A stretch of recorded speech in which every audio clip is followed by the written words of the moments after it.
Hi guys, it's me, Cindy. Welcome to my channel, you guys.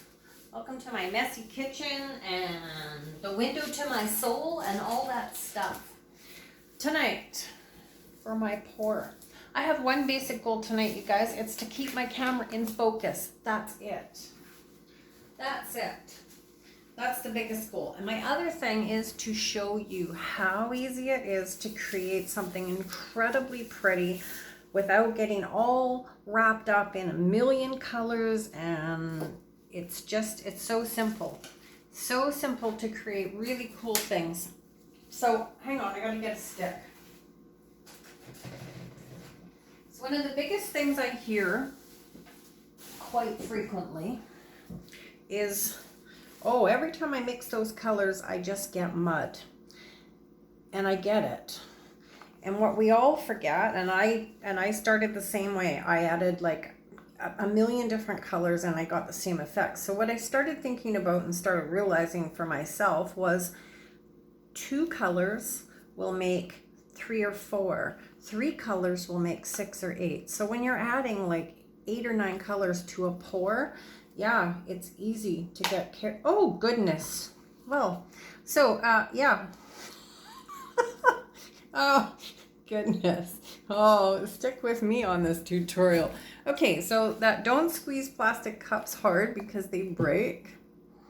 All right, let's try to get my composure back, my focus on my camera and my composure for myself.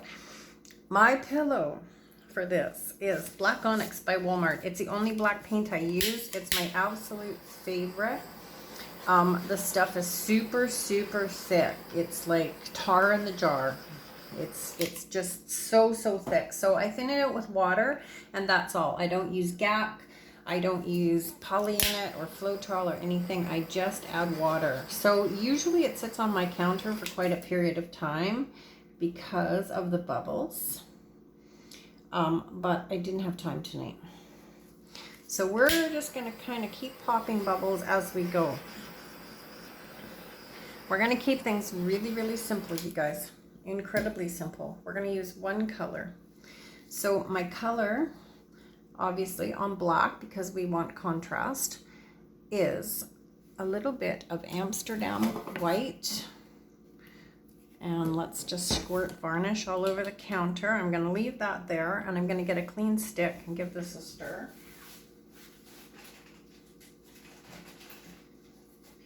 We're going to do Amsterdam white, and it's got a little tiny bit of Deco satin enamel in it. And it's not really there for any reason. It was just leftover paints. So here we go. That's it. That's all we're using. And like I said, because I just mixed this, it's really, really bubbly. So when I mix it with water and I leave it for a day or so, it's the only paint that you can consistently just grab it and pour it, and it's never a problem. All right, my friends, guess what color we're going to swipe with? We're going to color it. We're going to swipe with black, and we're going to use a playing card just for fun. All right, you guys. Hopefully we don't have any more bubbles. One more torch for good luck.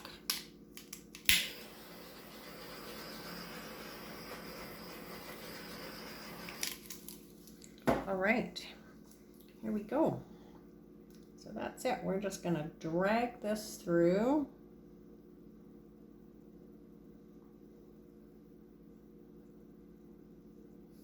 Like that.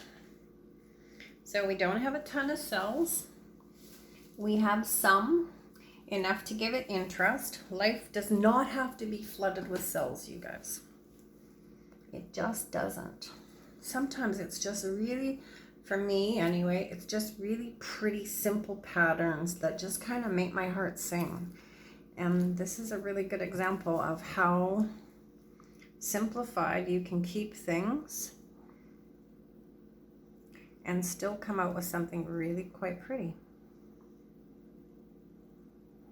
We're going to go off this edge first, and we're going to bring it back.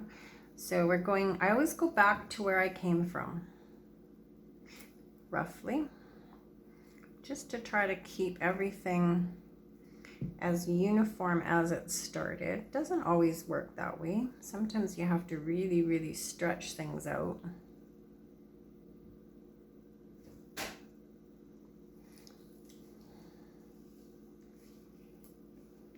So if you wanted more cells, you can swipe it again. You could swipe just with your playing card with the white and the swipe mix, or because we have these heavy concentrations, you could actually go right through those again for more cells. I don't really care if I have an overload of cells, and like I said, I really like the saturated solid bold lines with some cells.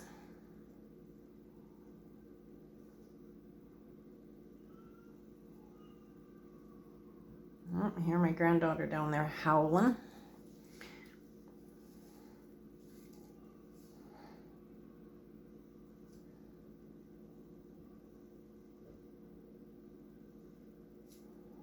We're going to try to stretch down this side. I don't want to lose this. This is kind of interesting, although I just put a big daub of paint across it.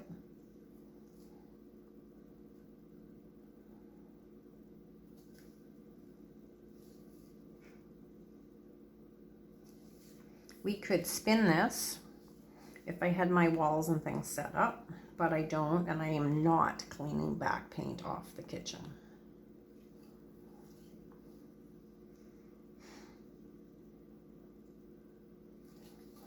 All right, let's just help this along a little bit.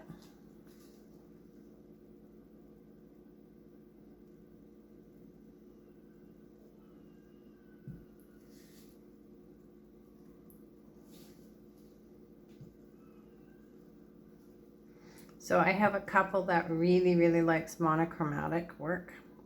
They love anything in black and white, and they're really, really easy to paint for, because this is just how super simple you can come up with a really interesting piece. So we're going to do a big piece. I'm not sure if we're going to do, oh my God.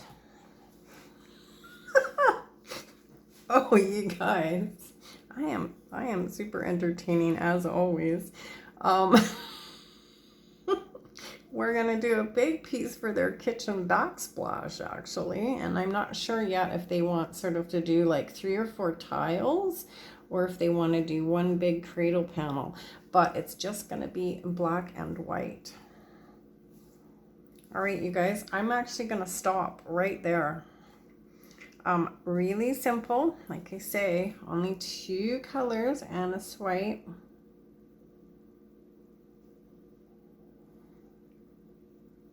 I'd be happier if my paint had had a chance to sit, so that I don't get those little white pimply epoxy marks, which you know how much I really, really love those. I hate them. I hate them, I hate them. But for the purpose of this video, and for a super quick pour tonight, and the opportunity to spend a little bit of time hanging with you guys in the kitchen, I'm just gonna ignore them and pretend they're not there. And I'll mix up some more black paint. I'm pretty sure I can't probably touch them out. So these are really fun to modify. You can come up with some really, really cool designs on just a simple black and white pattern. Obviously you have the maximum contrast with black and white, so your lines for modification look really, really neat. But for now, you guys, I'm gonna love you and leave you here. I'm gonna clean up my mess, because it's quite a mess tonight. It really is. And that's it. I'm gonna say goodnight. Thank you all for pouring with me in the kitchen tonight, watching my antics, dropping things, all the rest of the nonsense that I go through on a nightly basis. You guys are awesome. You're all awesome. All right, my friends, bye for now.